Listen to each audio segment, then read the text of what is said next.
Merci d'écouter l'Office de radio et télévision du Mali. Il est 7h à Bamako.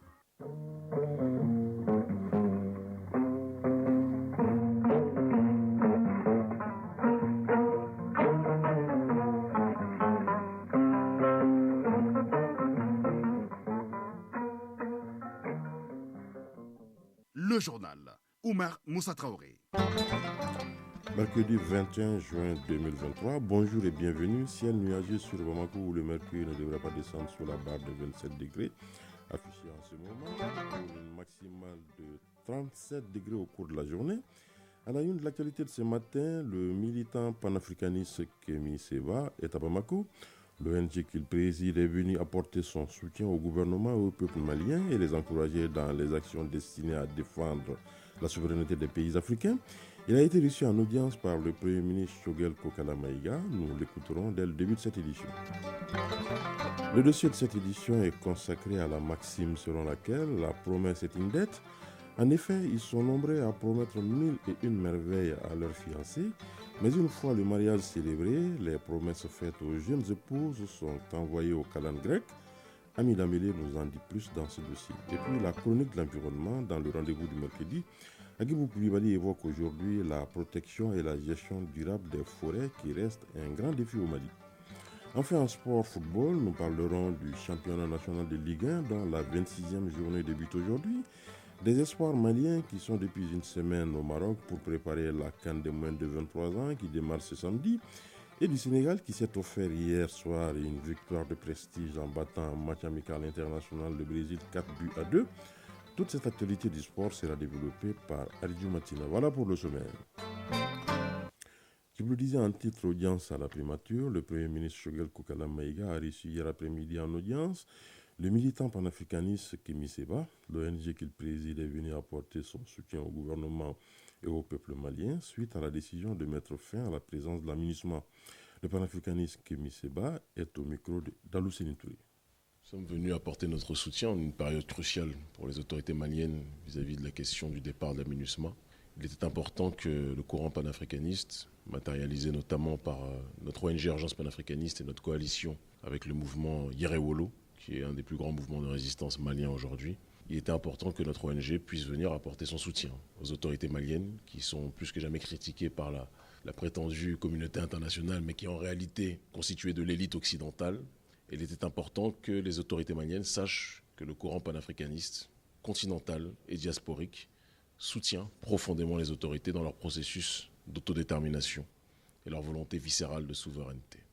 On a écouté beaucoup le Premier ministre qui nous a fait un petit résumé, ce qui a emmené les autorités à arriver à ce point de non-retour, mais qui en a été un point de départ réel pour un processus d'élévation et de souveraineté enracinés dans le cadre de la réalité de nos populations qui veulent, je pense, un peu partout sur le continent, une autodétermination, une libération viscérale dans ce XXIe siècle.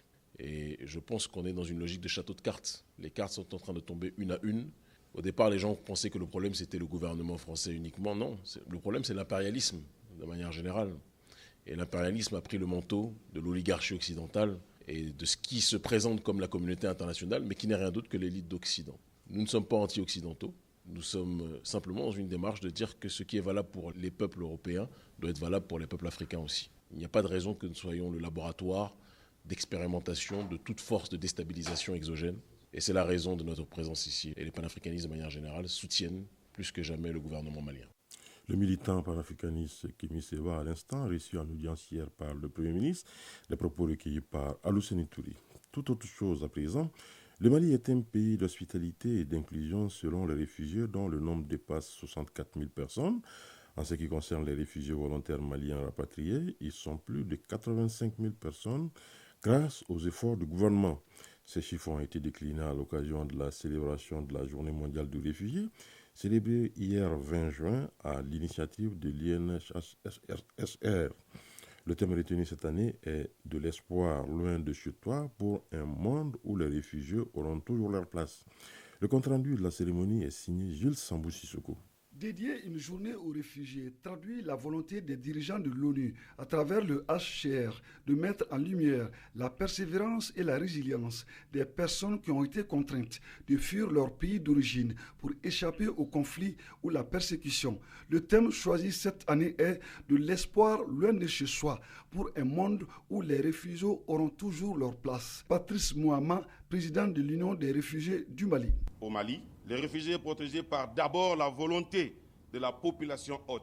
Ensuite, par le gouvernement de la République à travers la loi 98-048 qui lui confère les mêmes droits que son hôte, mis à part le droit de vote. L'occasion pour nous de remercier les autorités de la transition. Mohamed Touré, représentant du HCR au Mali. C'est l'opportunité également de saluer la générosité des autorités des pays d'accueil et des populations hôtes. Permettez-moi d'adresser d'emblée mes vifs et sincères remerciements au gouvernement et au peuple du Mali pour leur accueil généreux à l'égard des personnes déracinées. Une hospitalité qui se manifeste par l'accueil sur son sol de plus de 64 000 réfugiés et demandeurs d'asile, dont certains depuis plus de 3 décennies. Le Mali ne ménagera aucun effort pour le retour volontaire des réfugiés avec l'accompagnement des partenaires. Oumarou Diarra, ministre délégué chargé de l'action humanitaire, de la solidarité des réfugiés et des déplacés. Il convient de noter que les pays voisins du Mali, notamment la Mauritanie, le Niger et le Burkina Faso, accueillent 204 387 réfugiés maliens, pour lesquels le gouvernement malien et ses partenaires continueront de déployer tous les efforts nécessaires pour créer les conditions propices à leur retour volontaire dans la sécurité et dans la dignité. L'événement a été marqué par la projection de films sur l'insertion socio-économique des réfugiés à Bamako et la remise de prix aux meilleurs élèves et étudiants réfugiés classés premiers au secondaire et supérieur. Radio Mali à Kaï et environ 92.2 MHz en FM. Direction Kaï donc pour évoquer l'actualité judiciaire. Les travaux de la session ordinaire de la Cour d'assises de Kaï au titre de l'année 2023 ont pris fin. Pendant 2 semaines, 45 affaires impliquant 66 accusés ont été soumises à l'examen de la Cour. Parmi ces affaires, on retient entre autres infractions les atteintes à la vie, aux biens publics, les cas de viol, d'incendie volontaire, de grand banditisme, de pédophilie et d'association de malfaiteurs. La cérémonie de clôture a réuni autour du gouverneur de la région de Kaï, des autorités administratives et politiques. De Kaï, les précisions de Balkissa Sadibou Chérif Haïdara. Au cours de cette cour d'assises, les juges ont prononcé 12 condamnations à la réclusion, 4 condamnations à mort, 7 ordonnances d'acquittement, 3 condamnations avec sursis, 8 renvois à la prochaine session, 7 condamnations à des peines d'emprisonnement à temps, 1 cas d'extinction de l'action publique, 1 condamnation par contumace. Dans son réquisitoire, le procureur général a d'abord souligné l'insuffisance de personnel magistrat pour assurer les différentes chambres de la Cour avant de faire des recommandations. Amadoun Dibalobo Maïga, procureur général près la Cour d'appel de Kaï. Le procureur doit faire des efforts pour l'exécution des ordonnances de prise de corps. Les cabinets d'instruction doivent faire des demandes de B2, bulletin numéro 2 du casier judiciaire, de renseignement, d'expertise mentale dès la première comparution de l'inculpé, ce qui leur permettra d'avoir le retour avant la clôture de l'information et éviter le plus possible d'établir eux-mêmes les fiches de renseignement, les unités d'enquête étant mieux indiquées. Les officiers de police judiciaire qui sont au début de la procédure sont invités à prendre soin de mettre l'adresse exacte des parties dans le procès verbal pour faciliter les problèmes de citation et mettre plus de rigueur dans leur rédaction. Maître Touéfon Moukoro, président de l'ordre des bâtonniers. Par rapport aux prisonniers qui durent trop en prison, je voudrais qu'à la prochaine session, que des correctifs soient apportés à ces gens. C'est une partie de nous-mêmes, c'est une partie de la société. Le président, près la cour d'appel de Kaï, dans son réquisitoire, a invité tout un chacun à faire en sorte que le recours à leur service soit une garantie pour le citoyen et non une source de tracasserie ou d'inquiétude. Amadou Moro, premier président près la cour d'appel de Kaï. La première session au titre de l'année 2023 a été excellente et qu'elle a atteint ses objectifs. Cependant, nous pouvons, sans risque de nous tromper, affirmer que le résultat est globalement satisfait au regard du ratio entre le nombre de dossiers enrôlés et celui des décisions effectivement rendues. Le procureur général Amadoune Balobo Maïga a mis à profit cette session pour faire ses adieux à ses amis, collègues et collaborateurs, car il est le désormais procureur général près la cour d'appel de Bamako. Kai, Balkissa Sadibou Chérif Haïdara, Lassana Keita pour l'ORTM. Nous arrivons à présent au dossier de cette édition. Une promesse est une dette, a-t-on l'habitude de dire, une dette dont beaucoup d'hommes ne s'acquittent point. En effet, ils sont nombreux à promettre 1001 merveilles à leurs fiancés, mais une fois le mariage célébré, les promesses faites aux jeunes épouses sont envoyées au calendrier grec. Pour en savoir plus, Amine Amélé est allé à la rencontre de différents acteurs. C'est le dossier de cette édition que je vous invite à suivre. Je te le promets, une phrase simple et facile à prononcer. Cependant, le problème se pose quand cette promesse n'est pas tenue. Dans certains couples, promettre et ne pas tenir pourrait conduire à une énorme déception pour les ou la conjointe. C'est le cas de Kadiatou Koulibaly qui se voyait déjà en France. C'était la promesse de son fiancé pendant leur fiançailles. Malheureusement, cette belle promesse ne sera pas respectée.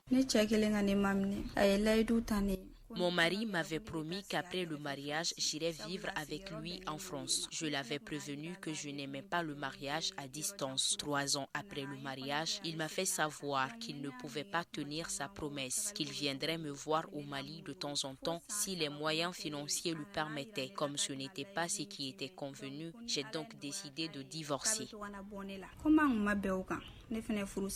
Contrairement à Kadiatou Koulibaly, Mariam Diarra est toujours dans son foyer malgré la fausse promesse de son conjoint.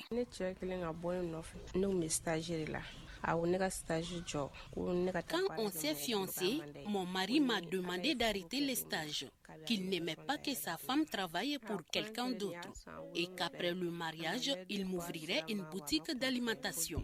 Notre mariage a 7 ans aujourd'hui et mon mari n'a toujours pas tenu sa promesse. L'impact que cela a eu dans notre foyer est le manque de confiance entre nous. Parfois, des circonstances indépendantes de la volonté de l'auteur peuvent jouer sur certaines promesses. Le cas de Sidi Bouré, commerçant, en est une parfaite illustration.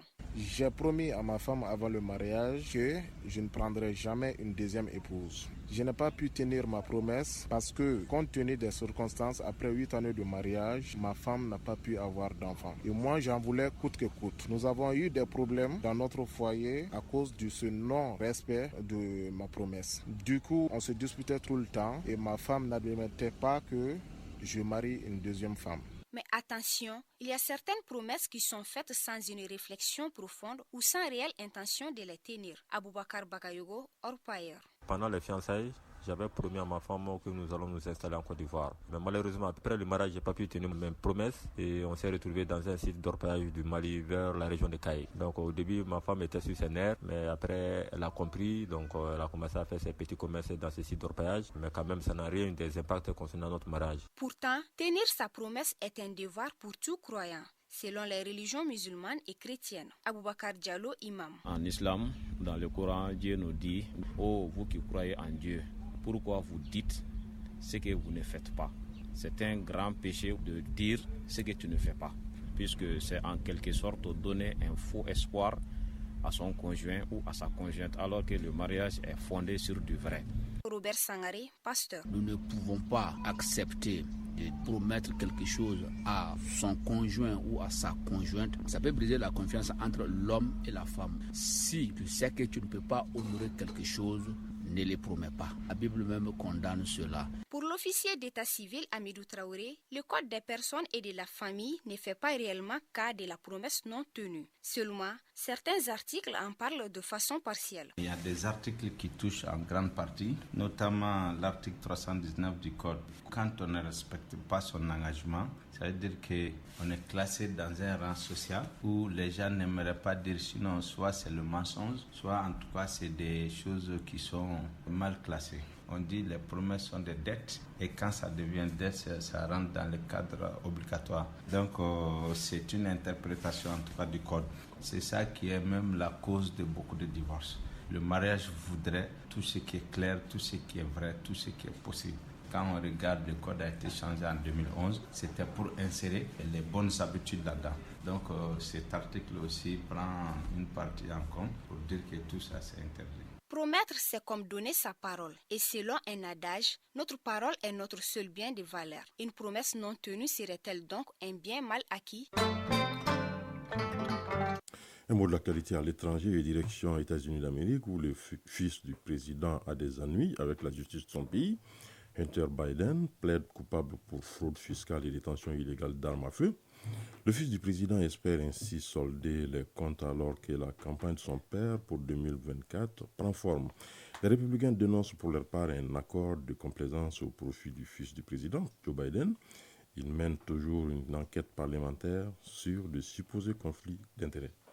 4 personnes ont été tuées et 4 autres blessées hier dans une fusillade près d'une colonie israélienne en Cisjordanie occupée. L'information a été rapportée par l'armée et des secouristes israéliens. L'armée israélienne a indiqué que des assaillants avaient ouvert le feu près d'une station d'essence à proximité de la colonie d'Eli. Cet incident intervient au lendemain de violents affrontements à Jénin, dans le nord de la Cisjordanie. Au Honduras, plus de 40 morts au cours d'un affrontement dans une prison pour femmes. La présidente des familles des détenus, Delma Ordonez, a expliqué hier aux médias locaux que les membres d'un groupe de femmes avaient mis le feu à la cellule d'une bande rivale. De nombreux membres de la police et de l'armée ont été déployés aux abords de la prison où se pressaient également des proches des détenus en quête d'informations. La page sport dans un instant.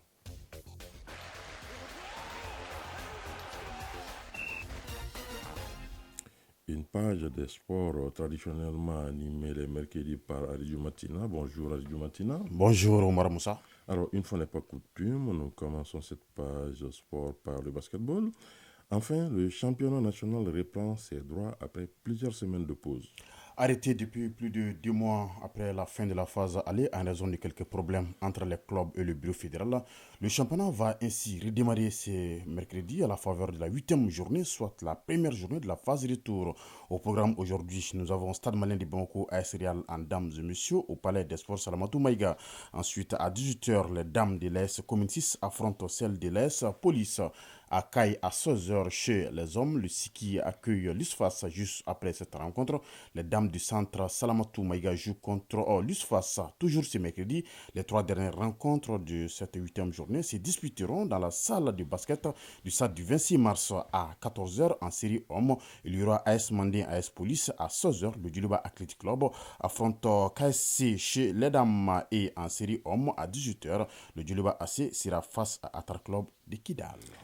Et nous revenons au sport roi, le football. La 26e journée du championnat débute aujourd'hui. Plus que 5 journées pour boucler le championnat national Ligue 1 saison 2023. La 26e journée commence cet après-midi avec 4 oppositions. À 16h15 au terrain de l'ASB à Grand Tibougou Nerekoro, l'USFA joue contre le COB qui n'a pas encore assuré son maintien. Les Olympiens occupent l'avant-dernière, la 14e place du classement dans la cité du Bani Mouniché. L'US Bougouni reçoit Binga FC qui enchaîne les victoires depuis quelques matchs. Akita au stade Lamine Konaté, l'USC Kita, première équipe non relégable, aura fort à faire au leader l'AS Real qui ambitionne de creuser davantage l'écart. La dernière affiche de ce mercredi oppose Yélé Olympique à l'AS Police. Ça sera sur le terrain de l'AS Real de Bamako, occupant la dernière place du classement avec seulement 12 points. Yélé Olympique, en cas de défaite lors de cette 26e journée, sera officiellement relégué en 2e division. La 26e journée prend fin demain jeudi avec les oppositions. Stade Malien de Bamako, Afrique Football Elite, AFE, Djoliba Assi, Association Sportive de Korofina ASCO, 11 Créateurs Nyarela AS Bakaridjan et l'AFIA Club de Bamako, AS Blackstar du Badarabougou. Oui, Aridjan, nous restons toujours en football pour évoquer la phase finale de la CAN des moins de 23 ans qui démarre ce samedi au Maroc. Les Aigles Espoirs, qui sont déjà sur place depuis une semaine, ont joué leur dernier match de préparation hier, soldé par une victoire. Oui, l'équipe nationale Espoir ou Olympique est au Maroc depuis une semaine en raison de la CAN de leur catégorie, de cette catégorie, les U23, les Maliens qui se préparent activement là-bas et s'acclimater aussi sous la houlette du sélectionneur Alou Badra Diallo Conti. La sélection U23 a fait hier mardi son deuxième match de préparation contre Fils de Rabat du Maroc. C'était un club de première division marocaine et victoire 3-1 des Aigles Espoirs déjà samedi. Le 17 juin dernier, les Aigles Espoirs avaient fait match nul 1-1 contre un autre club marocain. C'était le Raja de Casablanca. L'équipe nationale olympique boucle ainsi ses rencontres de préparation et est maintenant tournée vers la CAN U23 qui débute samedi. Le lendemain, dimanche 25 mai, le Mali entre en lice et affronte les Panthères Espoirs du Gabon. Les autres adversaires du Mali dans le groupe B sont le Niger et l'Égypte. À l'issue de cette CAN des moins de 23 ans, les 3 premiers se qualifieront pour les Jeux Olympiques Paris 2024. Et puis au Ghana, la légende Diane Asamoah raccroche définitivement les crampons. Oui, Asamoah Gyan a annoncé hier la fin de sa carrière professionnelle. Il est temps d'arrêter dans la gloire, a souligné le désormais ex-avant-centre ghanéen. Je mettrai mon expérience et ma connaissance dans le domaine du coaching, des affaires de football et du recrutement, a ajouté celui qui a obtenu sa licence B d'entraîneur de l'UEFA en novembre 2022. Le joueur passé par l'Italie, la France, l'Angleterre était sans club. Diane Asamoah, âgé de 37 ans, est le meilleur buteur africain de l'histoire de la Coupe du Monde avec 6 réalisations en 3 participations 2006, 2010 et 2014. Diane est aussi le joueur ghanéen le plus capé avec 109 sélections et le meilleur buteur en sélection avec 51 buts. Le moins que l'on puisse dire est que Diane Asamoah a marqué l'histoire des Black Stars du Ghana, sa sélection avec ses buts, mais aussi son loupé mémorable à la Coupe du Monde 2010. Tout à fait, Ali Djouma. Je vous propose de terminer par le Sénégal qui s'est offert hier soir une victoire de prestige en battant un match amical international le Brésil 4-2. Les Lions de la Teranga du Sénégal se sont mesurés hier soir au stade José Alvalade de Lisbonne au Portugal, au Brésil, amené par sa star du Real Madrid Vinicius Junior. C'était une rencontre amicale internationale. À l'arrivée, les champions d'Afrique sénégalais sont parvenus à réaliser une performance XXL en battant la Seleção 4-2, dont un doublé de Sadio Mané. Le Sénégal devient ainsi la première nation africaine à inscrire 4 buts en un seul match contre le Brésil, qui enregistre du coup sa 3e défaite contre une équipe africaine en 6 mois. Défaite du Brésil, c'était au mois de mars dernier à Tanger au Maroc en amical 2-1 contre le Maroc, et défaite 1-0, c'était face au Cameroun à la dernière Coupe du Monde. Voilà, donc le Brésil battu hier soir par le Sénégal 4-2. Merci beaucoup, Ali Djoumatina. Chronique de l'environnement. Les forêts et leurs ressources naturelles subissent une pression énorme de la part des populations. La protection et la gestion durable des forêts au Mali reste un grand défi. Quelle est l'importance des forêts dans la gestion des ressources naturelles et que faut-il faire pour la préservation des forêts?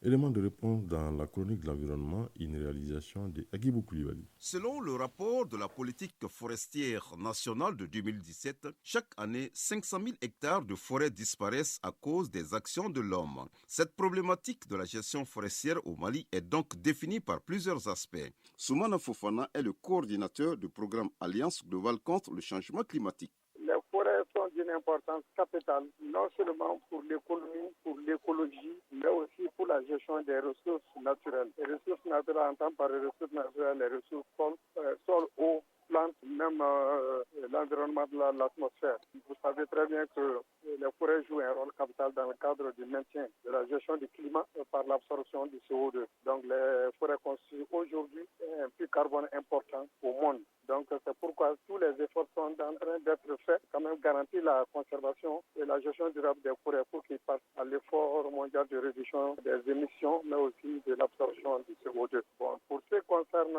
sa contribution dans la biodiversité, les forêts constituent quand même des écosystèmes assez complexes et constitués par différents éléments, non seulement phoniques, les plantes, mais aussi les micro-organismes. Ces différents phénomènes montrent que la situation des forêts au Mali est critique. Les conséquences peuvent être la désertification et le non-respect de la loi portant règlement de l'exploitation des produits forestiers. Soumana Fofana est le coordinateur du programme Alliance globale contre le changement climatique. Pour préserver les forêts, il faut réellement prendre des éléments de décision sur le plan législatif et réglementaire assez importants, asseoir des bases saines de gestion durable de ces forêts à travers l'élaboration et la mise en œuvre des plans d'aménagement. Aussi, de plus en plus, il faut que nous sortons du bois comme source d'énergie domestique pour trouver des énergies de substitution afin que les forêts puissent se reconstituer. Vous n'êtes pas sans savoir que réellement la coupe du bois constitue quand même des préjudices assez importants sur les forêts et les efforts doivent être quand même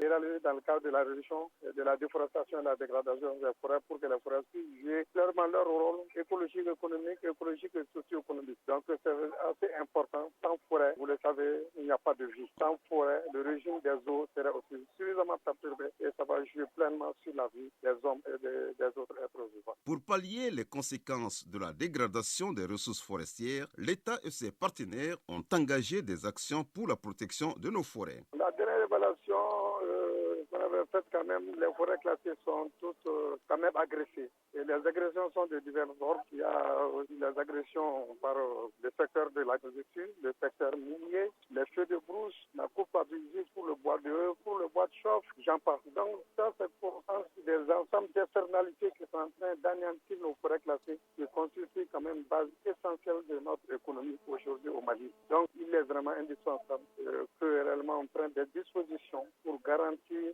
la durabilité de ces forêts, c'est-à-dire reconstruire leurs limites et faire des actions d'investissement en vue de leur reconstruction pour qu'ils puissent jouer leur rôle écologique, économique et la gestion du régime des eaux. Les actions posées demeurent insuffisantes face à l'ampleur de la situation. Pour la protection et une bonne exploitation des ressources forestières, il faut un partenariat public-privé. L'État doit confier la gestion de ces forêts aux particuliers ou à des entreprises. Voilà, à cette heure passée de 26 minutes à Dioïla se referme cette édition.